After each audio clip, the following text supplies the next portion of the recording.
સસ્સા રાણા સાંકળિયા। એક ગામ પાસે જંગલમાં એક બાવાજી ઝૂંપડી બનાવી રહેતા હતા અને એક નાના મંદિરમાં પૂજા પાઠ કરતા હતા। બાવાજી રોજ જંગલમાંથી તાજા પાકા ફળો અને શાકભાજી લઈ આવતા। એકવાર બાવાજી જંગલમાં ગયા હતા ત્યારે એક સસલાભાઈ એમની ઝૂંપડીએ આવી પહોંચ્યા।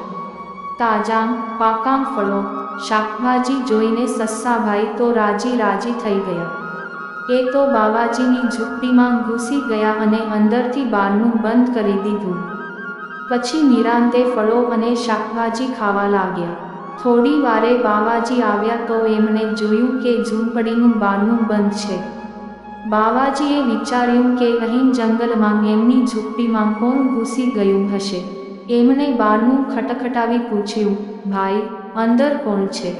સસ્સાભાઈ અવાજ ઘેરો કરી બોલ્યા, એ તો સસ્સા રાણા સાંકળિયા।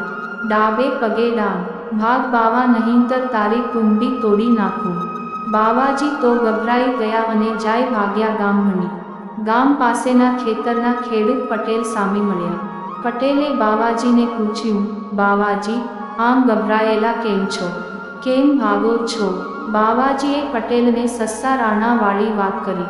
પટેલ કહે, ચાલો હું તમારી સાથે આવું। પટેલ બાવાજીની ઝૂંપડીએ ગયા અને બારણું ખટખટાવી પૂછ્યું, અંદર કોણ છે? સસ્સાભાઈ અવાજ ઘેરો કરી બોલ્યા, એ તો સસ્સા રાણા સાંકળિયા। ડાબે પગે ડામ, ભાગ પટેલ નહીંતર તારી કુંડી તોડી નાખું।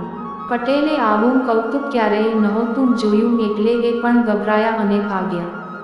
એમણે ગામના મુખીને બોલાવ્યા। ગામના મુખી બાવાજીની ઝૂંપડીએ ગયા અને બારણું ખટખટાવી પૂછ્યું, અંદર કોણ છે? સસ્સાભાઈ અવાજ ઘેરો કરી બોલ્યા, એ તો સસ્સા રાણા સાંકળિયા। ડાબે પગે ડામ, ભાગ મુખી નહીંતર તારી કુંડી તોડી નાખું। મુખી પણ ગભરાયા। બધા મૂંઝાયા કે આ વળી સસ્સા રાણા કોણ છે? આવો અવાજ કોનો છે? બધાએ બાવાજીને કહ્યું, તમે આજે ઝૂંપડીમાં ન જાઓ, આજની રાત ગામમાં જ રહો। બાવાજી એમની ઝૂંપડી છોડી ગામમાં સૂવા જતા રહ્યા। સસ્સાભાઈને તો બહુ મજા પડી ગઈ। એમણે તો ધરાઈને ખાધું અને પછી નિરાંતે સૂઈ ગયા। સવારે ઝૂંપડી છોડી જંગલમાં જતા રહ્યા।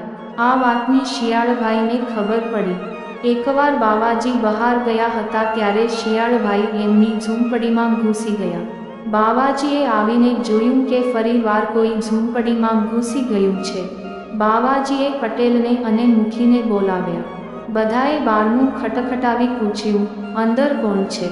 શિયાળભાઈ બોલ્યા, એ તો શિયાળભાઈ સાંકળિયા। ડાબે પગે ડામ, ભાગ બાવા નહીંતર તારી કુંડી તોડી નાખું। બધા શિયાળભાઈનો અવાજ ઓળખી ગયા। અરે, આ તો શિયાળું છે। બધાએ ભેગા મળી બારણું તોડી નાખ્યું।